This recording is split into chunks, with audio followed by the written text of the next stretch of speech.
Movie की शुरुआत में हम एक आदमी को देखते हैं। यह आदमी नशे की हालत में काम से थक हार कर घर पहुंचता है, लेकिन घर पर बिजली नहीं थी और घर की हालत भी कुछ ठीक नहीं थी। घर थोड़ा सा बिखरा पड़ा हुआ था, साथ ही उसे घर में किसी इंसान की आहट महसूस होने लगती है। कुछ देर बाद उस आदमी को वो चोर दिख जाता है और वो उस पर हमला कर देता है। जैसे ही वो आदमी उस चोर पर हमला करता है, उसके हाथों में अजीब तरह का निशान खुद ब खुद चलने लगता है और वो चोर इस आदमी को इन्फेक्टेड करने के लिए उसे काटने की कोशिश करता है और फिर वो उस आदमी के गले में काट लेता है और खुद वहां से कहीं गायब हो जाता है। अगले सीन में पुलिस ऑफिसर्स को ऑटोप्सी रिपोर्ट से पता चलता है कि जिस आदमी के गले में चोर ने काटा था, वो आदमी पैरालिटिक शेलफिश पॉइजन की वजह से मारा गया है। लेकिन हैरानी की बात तो ये थी, जिसने ये खून किया है वो आदमी खुद 3 महीने पहले ही मर चुका था। डिटेक्टिव जंग के पास पहले भी ऐसे कई केसेस आ चुके हैं। वहीं दूसरी तरफ जिन नामक एक रिपोर्टर अपनी पब्लिश की गई नई किताब के बारे में इंटरव्यू दे रही थी। इस बीच आरजे को काफी लोग फोन कॉल्स कर रहे थे।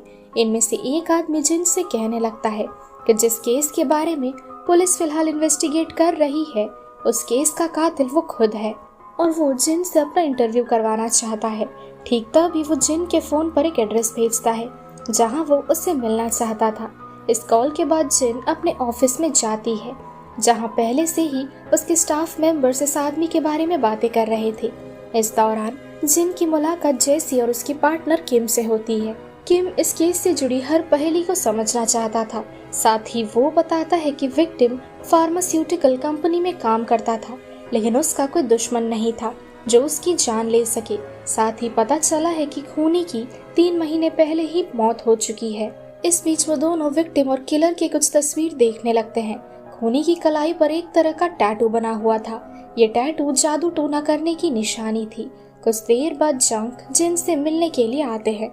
डिटेक्टिव जंग जिन को खूनी का इंटरव्यू लेने से मना करते हैं क्योंकि खूनी बेहद खतरनाक है और इससे जिन अपनी जान खो सकती है। जिन अपनी परवाह किए बिना जंग की बातों को टाल देती है। वहीं जंग जिन की सिक्योरिटी के लिए पुलिस को तैनात करके उसकी इंटरव्यू पर और कोई पाबंदी नहीं लगाता है। अब जंग के जाने के बाद किम जिन को एक्सॉर्सिज्म की एक वीडियो दिखाता है। ये वीडियो उसे किसी ने भेजा था। इस वीडियो में जिस पर एक्सॉर्सिज्म किया जा रहा था वो लड़की सोजिन थी, जिसके बारे में जिन ने अपने कई आर्टिकल्स और किताबों में भी लिखा है। यहाँ तक कि उस लड़की के बारे में जानने के लिए जिन ने उससे पहले भी मुलाकात की थी, जिससे कि वो उस लड़की के बारे में इन्वेस्टिगेट करके उसकी शक्तियों के बारे में जान सके। कुछ देर बाद जिन एक रेस्टोरेंट में जाती है। एक समय था जब इसी रेस्टोरेंट में जिन की मुलाकात सोजिन से हुई थी। अचानक रेस्टोरेंट की सारी लाइट्स बंद हो जाती है। एक आदमी उस पर बुरी तरह से हमला कर देता है और फिर वो उसकी गर्दन पकड़ लेता है। जिन देखती है कि सोजिन उस पर हमला कर रही है और फिर एकदम से उसकी आंखें खुलती है और उसे पता चलता है कि ये सिर्फ उसका एक बुरा सपना था। अगली सुबह जिन अपने टीम के साथ अपने इंटरव्यू के लिए तैयार थी। पुलिस ऑफिसर्स ने जिन को घेर कर रखा था, साथ ही इंटरव्यू को लाइव स्ट्रीम किया जा रहा था। कुछ देर बाद मिस्टर पार्क नामक एक आदमी स्टूडियो में आते हैं और वो पुलिस ऑफिसर्स को अपनी आईडी दिखाते हैं। आईडी चेक करने पर पता चलता है कि मिस्टर पार्क के अब तक कोई क्रिमिनल रिकॉर्ड्स नहीं हैं और काफी सालों से उसके गुमशुदा होने की एफआईआर पुलिस स्टेशन से मिली है।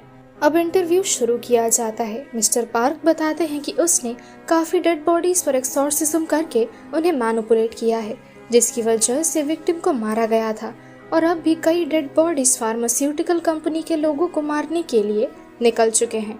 पार्क प्रस्ताव देता है कि अगर इन लोगों को तुम रोकना चाहते हो, फिर तुम्हें लाइव इंटरव्यू के दौरान फार्मास्यूटिकल कंपनी के चेयरमैन को लाइव मुझसे माफी मंगवाना पड़ेगा, तब जाकर मैं तुम्हारी मदद के बारे में सोचूंगा। ये कहते ही अचानक पार्क जिन के गर्दन पर छुरी रखकर उसे मारने की कोशिश करते हैं।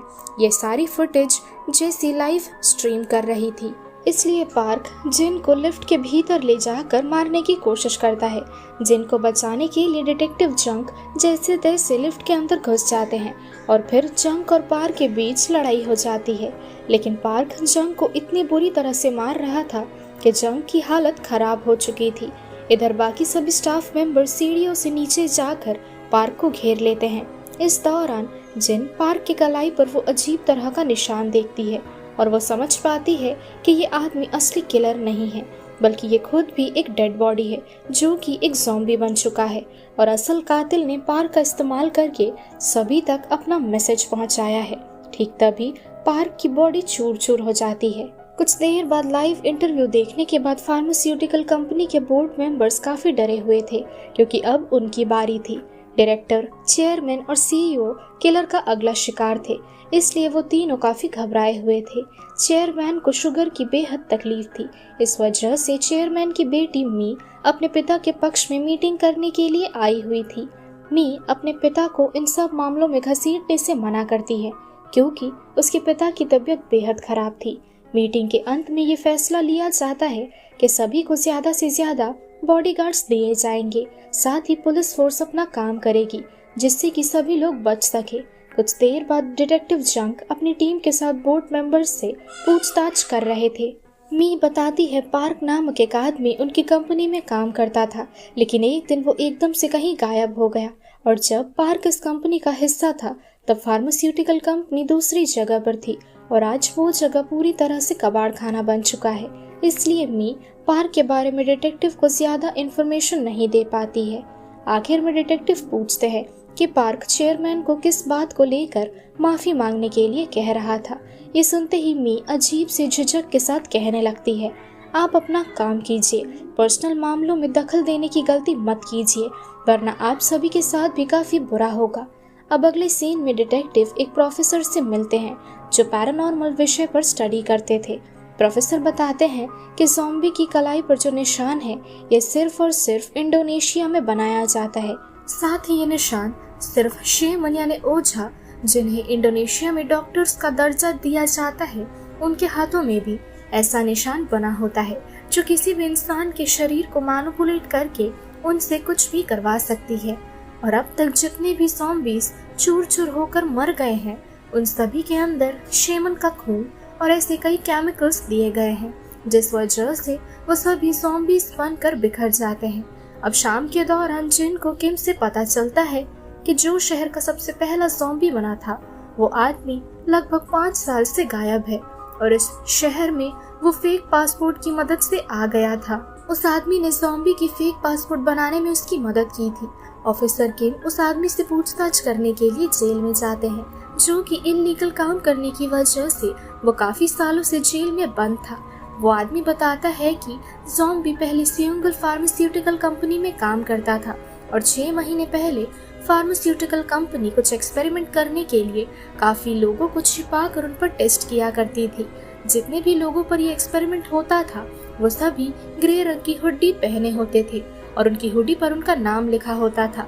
इस काम के लिए सभी को काफी पैसे भी दिए जाते थे, लेकिन इस एक्सपेरिमेंट की एक शर्त थी कि इस बारे में कोई भी इंसान अपने परिवार को नहीं बता पाएगा।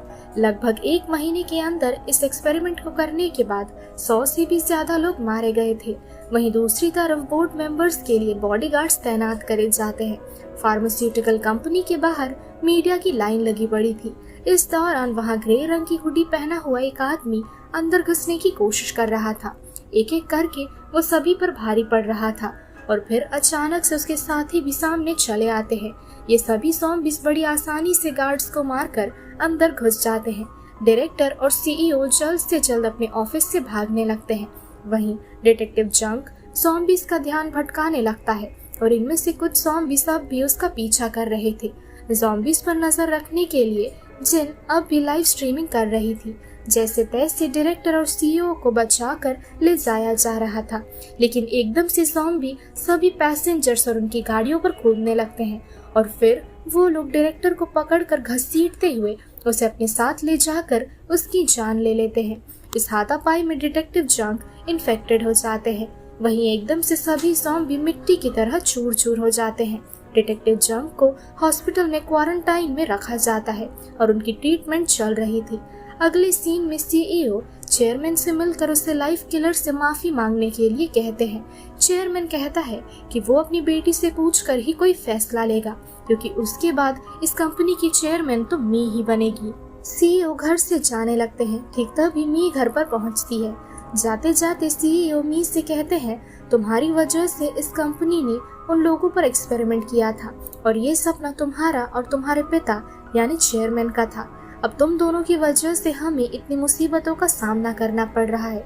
वहीं दूसरी तरफ प्रोफेसर डिटेक्टिव जंग की टीम को बताते हैं कि ज़ॉम्बीज़ के हाथों में बनी टैटू उनकी सबसे बड़ी कमजोरी है, क्योंकि अगर किसी ने भी उस टैटू पर हमला किया फिर वो सभी मर सकते हैं और इन ज़ॉम्बीज़ को रोकने का सिर्फ एक ही तरीका है और वो है उस शेमन को रोकना। इस बीच किम जिस आदमी से ज़ॉम्बी के बारे में पूछताछ करने के लिए गया था वो बताता है कि जब एक्सपेरिमेंट करने के बाद सभी मारे गए थे तब एक आदमी इंडोनेशिया से उससे मिलने के लिए आया था। ये आदमी पार्क के बारे में पूछ रहा था और इसके कपड़े हूबहू प्रीस्ट के कपड़ों की तरह ही थे, यानी कि यही आदमी वो शेमन है। अगले सीन में सीईओ डिटेक्टिव की पूरी टीम को इस एक्सपेरिमेंट की सच्चाई बताते हैं। कुछ अमेरिकन इन्वेस्टर्स की बातें मानकर इन लोगों ने केमिकल औजार बनाने के बारे में सोचा था। साथ ही वो उन गरीब लोगों के बारे में भी बताते हैं जिन्हें जबरदस्ती पैसे देकर उन्हें इस एक्सपेरिमेंट का हिस्सा बनाया गया था। इसके अलावा वो अपने साथ कुछ डॉक्यूमेंट्स लेकर आते हैं जिसमें एक्सपेरिमेंट्स के भागीदारों के नाम थे, लेकिन इस डॉक्यूमेंट का कोई काम नहीं था, जो कि इसमें मौजूद सारे नाम लगभग फेक थे। अब आगे की इन्वेस्टिगेशन करने के लिए डिटेक्टिव की टीम ज्यादा डॉक्यूमेंट्स इकट्ठा करने के लिए एक लैब में जाते हैं। वहीं जिन ऑफिस की पुरानी बिल्डिंग में जाती है जहां एक्सॉर्सिज्म भी किया जाता था। इस बीच एक आदमी इन दोनों का पीछा कर रहा था। इस बिल्डिंग में जिन को एक पेंटिंग मिलती है जो खुद ब खुद हिल रही थी। हालांकि इसके बारे में जिन को कुछ भी नहीं पता था। अचानक उस पर एक ज़ॉम्बी हमला कर देता है और जैसे तैसे वो अपने पार्टनर के साथ मिलकर ज़ॉम्बी को मार देती है और काफी सारे ज़ॉम्बीज अब उस पर हमला करने लगते हैं। ज़ॉम्बी से बचने के लिए ये दोनों वहां से भाग जाते हैं और भागते भागते ये दोनों एक गुफा के भीतर चले आते हैं, लेकिन गुफा के भीतर भी ज़ॉम्बीज छिपे हुए थे। ठीक तभी बाइक सवार सोजिन इन दोनों को ज़ॉम्बीज के हाथों से बचा लेती है।